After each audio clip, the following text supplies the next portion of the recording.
More than 118,000 tech workers lost their jobs in 2025. Here's the complete timeline I put together using data from TechCrunch and Layoff.fyi. As you can see, the layoffs didn't happen evenly. They came in massive waves, with April's 24,500 cuts being the worst. Every quarter had one particularly bad month: February, April, July, October. If you're in tech, that pattern is worth remembering in 2026. This channel has specific monthly breakdowns covering Q4 in 2025, but this video brings the full year together, highlighting the biggest names and largest layoffs from each month. Let's start in January. The year started off gently, as January was pretty low. A couple of fintech startups completely shut down. Level and Cushion. Stripe is the biggest name with layoffs of 300 people, but more ominously, both Amazon and Meta were making noises to internal communications that layoffs were coming. And boy, were they coming, but not in January.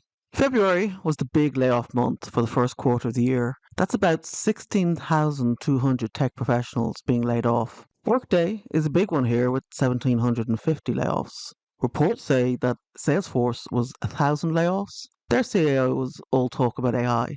HP, Hewlett-Packard, was another big player here with 2,000 cuts. We'll be hearing more about HP. The numbers dropped down in March to about 8,800. Siemens took a chainsaw to its operations in electric vehicles. That was about 5,600 jobs globally. Hewlett-Packard again? They announced 2,500 layoffs, which was about 5% of their global staff. NASA, under the DOGE directives, shut down not just their DEI office, but also the office of the chief scientist and the office of strategy. Long-term thinking? And I'll call out another fintech that didn't shut down, but it did shed over 900 employees. That was Block, co-founded by Jack Dorsey of Twitter fame. April was the worst month of the year, with 24,500 tech layoffs. Intel is the big one here, announcing 21,000 employees going. That was a fifth of their workforce. If you're looking for future signs, take note that Intel got a new CEO the previous year. That does lead to reorgs and restructuring. Of the other companies, Google let go several hundred people in its devices division. Those would be people working on Android or on Chrome. Meta cut about 100 people from its VR division. That's what it calls Reality Labs. Remember this? I still chuckle every time I see the no legs.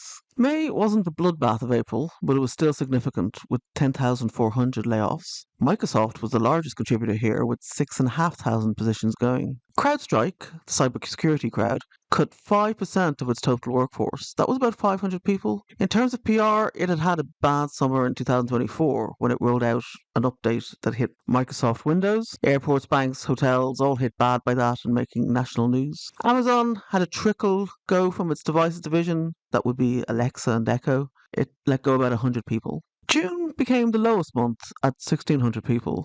Bumble, the online data app, was part of that with about 250 positions going. That was 30% of their workforce. Intel announced it was cutting up to 20% of Foundry division. That would be the manufacturing of semiconductors. July was the big number quarter for Q3, with over 16,000 layoffs. Microsoft did big numbers here with an announcement of 9,000 layoffs. Now, July is the start of Microsoft's fiscal year, and typically that's when they announce reorgs. This one appears to have targeted middle managers. Out in Oregon, Intel shed 2,400 positions. Indeed, which I partly use to track total job vacancies throughout the year, had 1,300 layoffs. August saw 6,300 tech layoffs. Oracle had several hundred of these across Santa Clara, Redwood, and Seattle. Cisco also hit Santa Clara, along with San Francisco, with about 220 layoffs. Peloton had its sixth round of layoffs this year with about 150.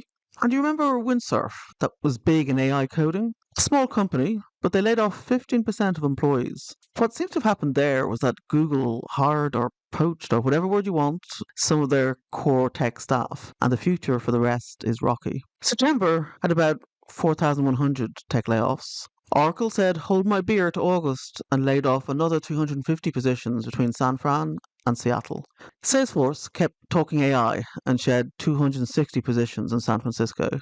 October was the second largest peak this year at 18,500 tech layoffs. Amazon was the big player here when it announced it was cutting 14,000 tech roles within a bigger corporate layoff. Meta hit some of its AI divisions with 600 positions gone. November was nearly 9,000 tech layoffs.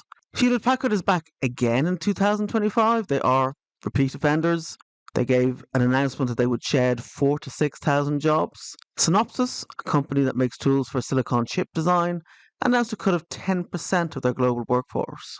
That would be about 2,800 positions.